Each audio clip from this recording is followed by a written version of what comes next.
আমাৰ সানলাইট একাডেমিৰ 2024-25 বৰ্ষৰ ছাত্ৰ একাডেমিৰ নিৰ্বাচন যে হৈছিলে তাৰে আজি আমি নিৰ্বাচনৰ ফলাফল আজি ঘোষণা কৰা হ'ব। ইতিমধ্যে আমাৰ বিদ্যালয়ৰ শিক্ষক শিক্ষয়িত্ৰী তথা সেই কেণ্ডিডেটসকলৰ যি প্ৰস্তাৱ কৰি সমৰ্থনকাৰী আছিল তেওঁলোক সাজু হৈছে। ইতিমধ্যে তেওঁলোকৰ ভোট যে গণনা হ'ব তো তেওঁলোকৰ ভোটবোৰ পৰ্যবেক্ষণ কৰিবলৈ তথা গণনা কৰিবলৈ প্ৰত্যেকজন শিক্ষক শিক্ষয়িত্ৰী ছাত্ৰ ছাত্ৰী ইয়াতে প্ৰস্তুতি চলাই আছে। তো আপোনালোকে চাব পাৰিব অলপ পিছতে যে কোন সানলাইট একাডেমিৰ জেনেৰেল ছেক্ৰেটাৰী সাধাৰণ সম্পাদক পদত জয়ী হয়, কোন পৰাজয় হয়, তাতে আপোনালোকে চাই থাকক। আমাৰ এই যি ভোট গণনা হৈছিলে টোটেল ভোট সেই বেলট বাকচটো আমাৰ এই অধ্যক্ষ মহোদয়ৰ ৰুমত নিৰাপদে ৰখা হৈছিল। তেতিয়া আমাৰ এই যি ইউনিয়ন ইনচাৰ্জ তেখেতে এই বেলট বাকচটো যিটো ৰুমত ভোট গণনা হ'ব সেইটো ৰুমলৈ লৈ যাই আছে, আপোনালোকে চাই থাকক।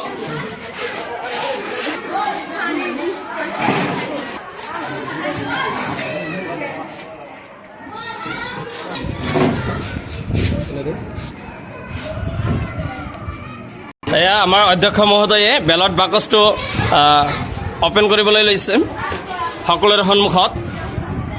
সকলো কেণ্ডিডেটৰ প্ৰস্তাৱকাৰী সমৰ্থনকাৰী তথা শিক্ষক শিক্ষয়িত্ৰীৰ সন্মুখত এয়া বেলট বাকচ অপেন হৈ আছে।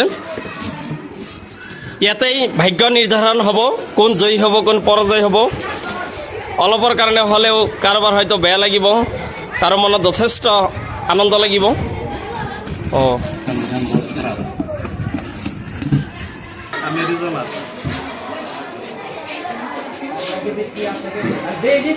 লগে লগে পাৰ্টি না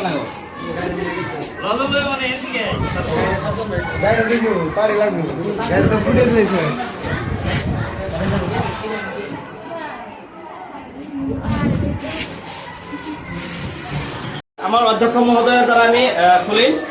এয়া আমাৰ অধ্যক্ষ মহোদয়ে এতিয়া ঘোষণা কৰিব প্ৰথম বেলেটত কোনে কোনে ভোট লাভ কৰিছিল। উপসভাপতি উম্মেহানি,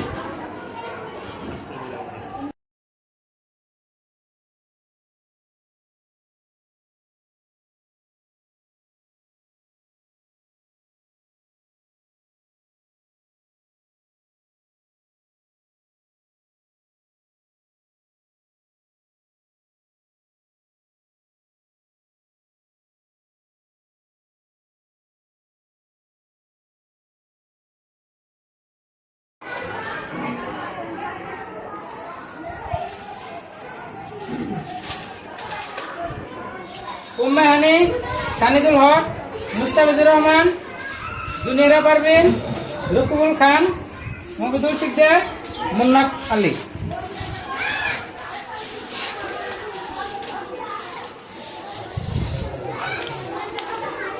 উম্মেহানি, সানিদুল হক, মুস্তাফিজুর রহমান, গৌরবুল হক। ফাৰ্ষ্ট ৰাউণ্ড ভোট গণনাৰ পিছত এতিয়া আমি আমাৰ প্ৰাৰ্থীসকলৰ মাজত কোনে কিমান ভোট লাভ কৰিলে সেইটো আমি কৈ দিম। সাধাৰণ সম্পাদক মুস্তাফিজুৰ ৰহমানে ফাৰ্ষ্ট ৰাউণ্ডৰ ভোট লাভ কৰিছে 39 ভোট, মাসুদ আখতাৰে 15, আলী হোসেন খান 56, উপসভাপতি উম্মেহানিয়ে প্ৰথম ৰাউণ্ডৰ পিছত ভোট লাভ কৰিছে 71, ৰিজৱানা চৌধুৰীয়ে লাভ কৰিছে 38, সানিয়াৰা পাৰভিনে লাভ কৰিছে সাধাৰণ সম্পাদক হিচাপে ফাৰ্ষ্ট ৰাউণ্ডৰ অন্তত 57 আৰু সানিদুল হকে লাভ কৰিছে 52।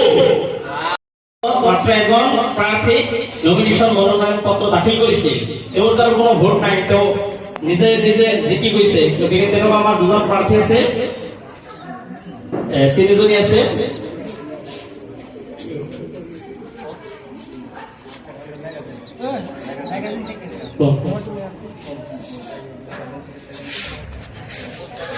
আমাৰ সাহিত্য সম্পাদিকা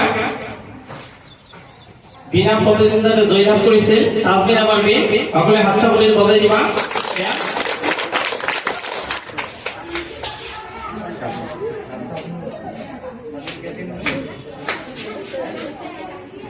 আৰু সহ সাহিত্য সম্পাদিকা ছাত্ৰ য়াসমিন।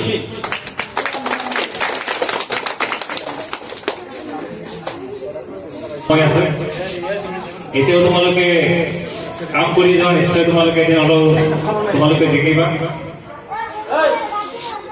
আৰু এটা বিশেষ গুৰুত্বপূৰ্ণ কথা যে আমাৰ যি ফাৰ্ষ্ট ইউনিট এক্সামিনেশ্যন এইটো জুনৰ 20 তাৰিখৰ পৰা সম্ভৱত হ'ব। গতিকে নিৰ্বাচনৰ কাৰণে তোমালোকে যিখিনি তোমালোকৰ ক্ষতি হৈছে লিখা পঢ়া, অহা কালিৰ পৰা আমাৰ এই নিৰ্বাচনৰ বিষয়ে কোনো আলোচনা যাতে তোমালোকে